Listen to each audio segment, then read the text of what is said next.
Tayong mga Pilipino ay mahilig sa kakanin. Sa video nito, ibabahagi ko sa inyo ang kakanin na sikat sa amin o kilala sa amin sa Bicol. Gawa ito sa saging na saba na hinaluan ng harina. Tara, samahan mo ako. Pagluto tayo ng pakumbo. Simulan natin ang ating pagluluto sa pagbabalat nitong ating saging na saba. Ang pipiliin yung saging na saba ay dapat yung hinog na para mabilis itong madurog. Durugin kasi natin ito mamaya once na balatan na. Sa parte nito ay isa-isa kong binabalatan itong ating saging na lulutuin. May paraan ako dito sa pagbabalat para hindi ito makalat. Hindi ko nga ito tinatanggal sa tangkay. At makalipas ng ilang minuto ay nabalatan ko na lahat ng ating lulutuing saging na saba. At this point ay dinudurog ko nga ito gamit yung kutsara. Pero kung may magagamit kayo maliban sa kutsara ay pwede nyo gamitin. Pwede nyo din ito ilagay sa blender para mas mabilis ang pagkakadurog. At once ganito na itsura ng ating saging na saba, ilagay na natin yung ating harina. Bali, 1 cup ng harina yung aking inilalagay dito. Maglagay din tayo dito ng asukal. Puting asukal nga yung aking inilalagay dito. Pero pwede kayong gumamit dito ng brown sugar. Walang problema yan. At naglagay din ako ng kaunting tubig. At saka natin to hahaluin hanggang sa makuha natin yung consistency na gusto natin. At kung andyan ka pa rin at nanonood hanggang dito sa parte ng aking video, ibig sabihin na interesado ka sa aking niluluto.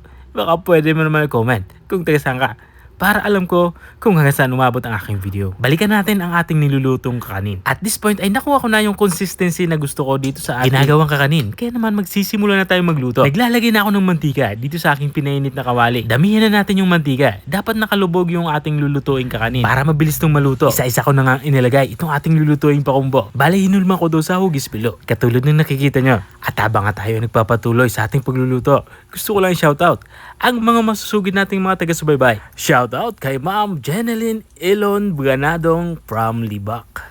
Shoutout din kay Ma'am Emily Catalan Fernandez ng Tagum City.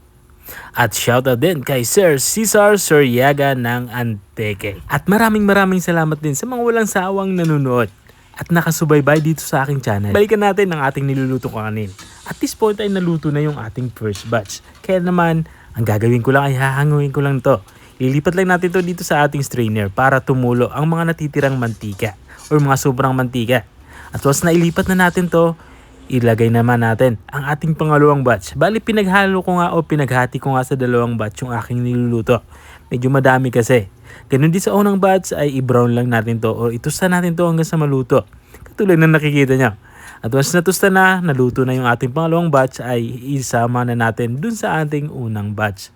Tabi natin at palamigin. At ito na nga yung ating napakasarap, napakadaling gawin, tamang-tama sa inyong merienda na pakumbo. Kung nakarating ka hanggang dito sa dulo na aking video, maraming salamat sa panonood. Kung nagustuhan mo naman yung bago nating recipe yung binagi, baka pwede mo naman ito i-share. O siya, hanggang dito na lang ako. Kita-kita ulit sa mga susunod kong mga videos. Paalam! Bye-bye!